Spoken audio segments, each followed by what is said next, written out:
हम अपनी ज़िंदगी में जब किसी नए काम की शुरुआत करते हैं तो हमसे बहुत सी गलतियां होती हैं, लेकिन कई बार ऐसा भी होता है कि सब कुछ सही रहता है। लेकिन कुछ लोग ऐसे भी होते हैं जो बार बार होने वाली गलतियों की वजह से हार मान लेते हैं। उन्हें ये लगने लगता है कि जिस काम में वो असफल हो रहे हैं वो काम करना उनके वश से बाहर है। लेकिन जो लोग अपनी गलतियों से सीखना जानते हैं वो कभी हार नहीं मानते, बेशक वो काम करने के तरीके को बदल देते हैं। हमें ये बात कभी नहीं भूलनी चाहिए कि किसी भी नए काम की शुरुआत कभी भी आसान नहीं होती और वक्त के साथ साथ हम सब कुछ सीख भी जाते हैं। हमें अपने आप पर विश्वास होना चाहिए कि हम जो काम कर रहे हैं उसमें हमें सफलता अवश्य मिलेगी। अगर हम कुछ नया सोच सकते हैं तो बेशक हम उसे कर भी सकते हैं, लेकिन उसके लिए हमें खुद पर विश्वास होना बहुत ज़रूरी है। शुरुआत में ही हर कोई सफल नहीं हो जाता। जो लोग अपने असफलता से कुछ सीखते हैं वो ज़िंदगी में बहुत आगे तक जाते हैं, और जो लोग अपने असफलता की वजह से पीछे हट जाते हैं वो लोग कभी आगे नहीं बढ़ पाते। हमें पता होना चाहिए कि सफलता के साथ साथ असफलता भी जुड़ी होती है। जब भी असफलता हमको चारों तरफ से घेर लेती है तो उस समय हमको आगे बढ़ने के लिए मोटिवेशन की ज़रूरत होती है, क्योंकि बिना मोटिवेशन के हम परेशानियों और कठिनाइयों में उलझ कर ही रह जाते हैं और हमको कोई रास्ता नज़र नहीं आता है। श्री कृष्ण कहते हैं, यदि आप जीवन में आगे बढ़ना चाहते हैं और सफलता को हासिल करना चाहते हैं तो आपके जीवन में लक्ष्य का होना बहुत ही ज़रूरी है, क्योंकि बिना लक्ष्य के आप अपने समय को बर्बाद करते हैं और आप किसी भी कार्य को बेहतर ढंग से नहीं कर पाते। यदि आप अपने लिए सही लक्ष्य का निर्धारण करते हैं तो आप अपने समय का बेहतर ढंग से सदुपयोग करते हैं, सफलता को प्राप्त कर सकते हैं। अगर आपने अभी तक अपने लिए कोई लक्ष्य नहीं निर्धारित किया है तो आज से ही अपने लिए एक लक्ष्य का निर्धारण करें और उस लक्ष्य को हासिल करने के लिए पूरी कोशिश करें। अगर आप अपने लिए बड़े लक्ष्य निर्धारित करते हैं तो उन लक्ष्यों को छोटे छोटे टुकड़ों के अंदर बांट लें और सबसे पहले छोटे लक्ष्य से कार्य करना शुरू करें, और कुछ समय बाद आप देखेंगे आप बड़े बड़े लक्ष्यों को भी आसानी से प्राप्त कर सकते हैं। श्री कृष्ण कहते हैं, यदि आप किसी भी काम को लेकर बहुत ही ज़्यादा चिंतित हैं तो आपके दिमाग में सिर्फ उस कार्य के बारे में ही विचार आते रहते हैं और उसकी वजह से आप सही और गलत फ़र्क नहीं कर पाते, जिसकी वजह से आपके लिए सही निर्णय लेना काफ़ी मुश्किल हो जाता है और आप उस समय के अंदर अपने लिए कुछ गलत निर्णय ले लेते हैं, जिसकी वजह से आप कभी भी सफलता को हासिल नहीं कर पाते। तो आपको जीवन में कभी भी किसी भी कार्य को लेकर बहुत ही ज़्यादा चिंता नहीं करनी चाहिए। आपको सिर्फ और सिर्फ अपने लक्ष्य पर फोकस करना चाहिए ताकि आप लक्ष्य प्राप्ति की ओर आसानी से अग्रसर हो सकें। श्री कृष्ण कहते हैं, यदि आप जीवन के अंदर सफलता को हासिल करना चाहते हैं तो आपको एक बात हमेशा याद रखनी है, आपको हमेशा अपने दिल की सुननी चाहिए और उस कार्य को दिमाग से करना चाहिए।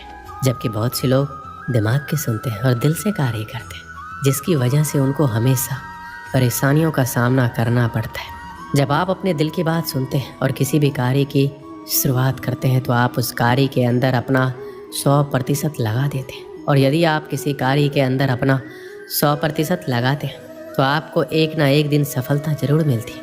ज़्यादातर लोग दूसरों के डर की वजह से कभी भी अपने दिल की बात नहीं सुन पाते और हमेशा ऐसे कार्य करते हैं जो उनको कभी भी खुशी नहीं देते, और ऐसे कार्य करने चाहिए जो आपको लंबे समय तक खुशी दे सके। श्री कृष्ण कहते हैं, आप सबके जीवन में बहुत सारे चुनौती होते हैं, लेकिन अगर हम अपने अंदर की शक्ति को जान लें तो हम हर मुश्किल का सामना कर सकते हैं। जीवन एक संघर्ष है जिसमें हार और जीत दोनों होते हैं, लेकिन हार से हार नहीं मानना चाहिए। हमें हमेशा संघर्ष करते रहना चाहिए, हमें खुद पर विश्वास रखना चाहिए और हमेशा अपने लक्ष्य की तरफ बढ़ते रहना चाहिए।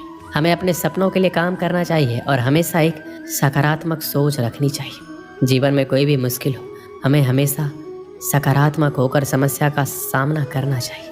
यदि हम सकारात्मक रहते हैं तो हम हमेशा अपने लक्ष्य को पूरा कर सकते हैं। श्री कृष्ण कहते हैं, सफलता कभी भी एक दिन के अंदर नहीं मिलती है, लेकिन एक दिन आपको ज़रूर मिलती है। जीवन में आपको कदम कदम पर कठिनाइयाँ और मुश्किलों का सामना करना पड़ता है, लेकिन यदि आप मानसिक रूप से मजबूत हैं तो आप जीवन की बड़ी बड़ी कठिनाइयों का सामना बहादुरी के साथ कर सकते हैं। जीवन में यदि आपके सामने कितनी भी बड़ी मुश्किल क्यों ना है, आपको सिर्फ एक बात याद रखनी है और आपको बोलना है कि कोई भी मुश्किल और कठिनाइयाँ और समस्या मुझसे बड़ी नहीं है। ज़िंदगी में हर इंसान के जीवन में एक ऐसा समय आता है जब उसको लगता है कि अब सब कुछ खत्म हो गया है, तो उस समय यदि आपके अंदर आगे बढ़ने की हिम्मत होती है तो ही आप सफलता के शिखर को छू पाते हैं। अगर आप एक छात्र हैं, असफल हो जाते हैं, तो इसका ये मतलब नहीं है कि दोबारा प्रयास ना करें। असफलता आपके लिए एक अवसर होती है। आप इससे बहुत कुछ सीख सकते हैं। इससे आप अधिक समझदार बनेंगे और अपनी सफलता की राह को बेहतर ढंग से समझेंगे। अपने आप को माने और दूसरों के बारे में सोचना बंद करें। अपने आप को उन सफल लोगों से तुलना ना करें जो आपकी उम्र से कई गुना ज़्यादा सफल हो चुके हैं। आपका मार्ग आपका होता है और आपको उसी के अनुसार आगे बढ़ना चाहिए। अपने लक्ष्य को समझें और उसे पाने के लिए मेहनत करें। लक्ष्य स्पष्ट होना चाहिए और उसके लिए आपके पास एक योजना होनी चाहिए। सफल होने के लिए आपको अपने आप पर भरोसा होना चाहिए। आपको अपनी क्षमताओं पर विश्वास होना चाहिए। आपके पास साधन ना होने की वजह से आप असफल नहीं हो सकते। आपकी सफलता आपके अंदर होने वाले विश्वास पर निर्भर करती है। और अंत में मैं ये कहना चाहूँगा कि आप सफल हो सकते हैं। आपकी सफलता आपके उत्साह, मेहनत और विश्वास पर निर्भर करती है। अपनी सोच और कार्यों में सकारात्मक रहें और अपने लक्ष्य की ओर अग्रसर रहें। बहुत समय पहले की बात है। भारत के सुदूर दक्षिण में एक छोटा सा राज्य स्थित था। राजा द्वारा राज्य का संचालन शांतिपूर्वक हो रहा था। एक दिन अचानक उसे खबर मिली कि एक बड़े राज्य की सेना की एक बड़ी टुकड़ी उसके राज्य पर आक्रमण के लिए आगे बढ़ रही है। वो घबरा गया क्योंकि उसके पास उतना सैन्य बल नहीं था जो उतनी बड़ी सेना का सामना कर सके। उसने सेनापति को बुलाया। सेनापति ने पहले ही हाथ खड़े कर दिए। वह बोला, महाराज, इस युद्ध में हमारी हार निश्चित है। इतनी बड़ी सेना के सामने हमारी सेना टिक नहीं पाएगी, इसलिए इस युद्ध को लड़ने का कोई औचित्य नहीं है। हमें अपने सैनिकों के प्राण गंवाने के बजाय पहले ही हार स्वीकार कर लेनी चाहिए। सेनापति की बात सुनकर राजा बहुत निराश हुआ। उसकी चिंता और बढ़ गई। उसे समझ नहीं आ रहा था कि क्या करें क्या ना करें। अपनी चिंता से छुटकारा पाने के लिए वह राज्य के संत के पास गया। संत को उसने पूरी स्थिति से अवगत कराया और बताया कि सेनापति ने युद्ध के पहले ही हाथ खींच लिए। ये सुनकर संत बोले, राजन, ऐसे सेनापति को तुरंत उसके पद से हटाकर कारागृह में डाल देना चाहिए। ऐसा सेनापति जो बिना लड़े हार मान रहा है, उसे सेना का नेतृत्व करने का कोई अधिकार नहीं है। किंतु गुरुवर, यदि मैंने उसे कारागृह में डाल दिया तो सेना का नेतृत्व कौन करेगा? संत बोला, राजन, तुम्हारी सेना का नेतृत्व मैं करूँगा। राजा सोच में पड़ गया कि संत युद्ध कैसे लड़ेंगे। उसने कभी युद्ध नहीं किया, किंतु कोई विकल्प ना देख उसने संत की बात मान ली और अपनी सेना का सेनापति बना दिया। सेनापति बनने के बाद संत ने सेना की कमान संभाल ली और सेना के साथ युद्ध के लिए तैयार कर दिया। रास्ते में एक मंदिर पड़ा।